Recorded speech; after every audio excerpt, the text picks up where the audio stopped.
Les gars, s'il vous plaît, ne faites pas du DCA en trading futur, les gars. S'il vous plaît, je prends vos pieds, les gars. S'il vous plaît, arrêtez d'écouter n'importe qui sur les réseaux là.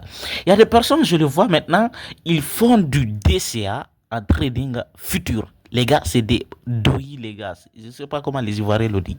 C'est DOI, les gars. Le trading, le DCA en question ne s'applique pas, comment le dire, ne s'applique pas en trading futur. Je vais vous expliquer d'abord.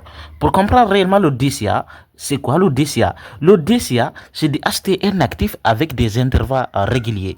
Par exemple, tu vois un actif à 2 dollars le prix, tu achètes là-bas. Quand ça descend encore, tu achètes, tu achètes, tu achètes. C'est-à-dire, tu cumules avec des intervalles réguliers. Les gars, j'ai déjà fait beaucoup de vidéos sur ça. Mais il y a des personnes, ils mettent du DCA en trading futur, les gars. C'est des gâchis. C'est-à-dire, vous courez, je ne sais pas comment qualifier cela. Donc, le DCA s'applique peu en trading spot. Je répète, quand vous faites du trading crypto, le DCA s'applique que en spot, pas en futur. Je vais vous expliquer. Par exemple, on va prendre Bitcoin. Parce que dans le spot, vous possédez l'actif réel. Vous possédez l'actif vous appartient. L'actif vous appartient.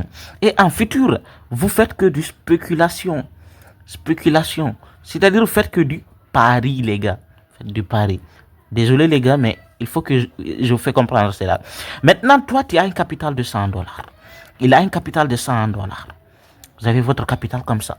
Maintenant, pour faire du DCA, regarde, hein, pour te montrer que c'est pas bon. Ici, tu as deux options. Soit tu fais long, c'est-à-dire tu fais un achat, les gars. Soit tu fais un short, c'est-à-dire ou bien un vente. Une vente, ok, désolé. Ok. Mais ici, tu achètes bas, regardez, hein, tu vends. Oh, tu vois la différence avec le trading futur, le trading spot, tu vois déjà. Maintenant, ici, tu possèdes l'actif. Mais ici, tu ne possèdes pas. Par exemple, je prends une position long. Je dis Bitcoin va baisser. J'ai dit Bitcoin va descendre. Et si, par exemple, le prix de Bitcoin c'est 78 et je mets un achat. Je mets un achat. Je mets un achat. Et surtout, sans oublier que le trading futur, il va mettre un prix de liquidation. Il va mettre un prix de liquidation. Et ils vont vous liquider. Il y a un prix de liquidation. Donc, que le prix atteint là-bas, il va vous liquider. Toi, tu achètes à 78. Tu mets un poisson encore d'achat à 79. Tu mets un poisson d'achat à 80. Dès que le prix, la manière dont le prix va grimper, tu vas bénéficier parce que la poisson va être gros en fonction des leviers.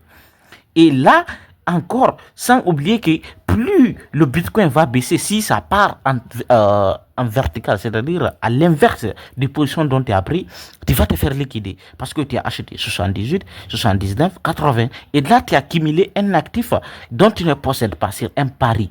C'est comme si tu paries 20 tickets sur Barça. 20 tickets sur Barça. Ici, Barça encaisse 20 billes. Tu es mort parce que là, tu vas perdre plus de tickets. Les gars, si vous me demandez dans les commentaires, je ferai beaucoup de vidéos pour vous expliquer que c'est DOI. C'est DOI, les gars. Arrêtez ces conneries-là, s'il vous plaît. Parce que les débutants sont pas prêts pour ça. C'est pourquoi je recommande les formations.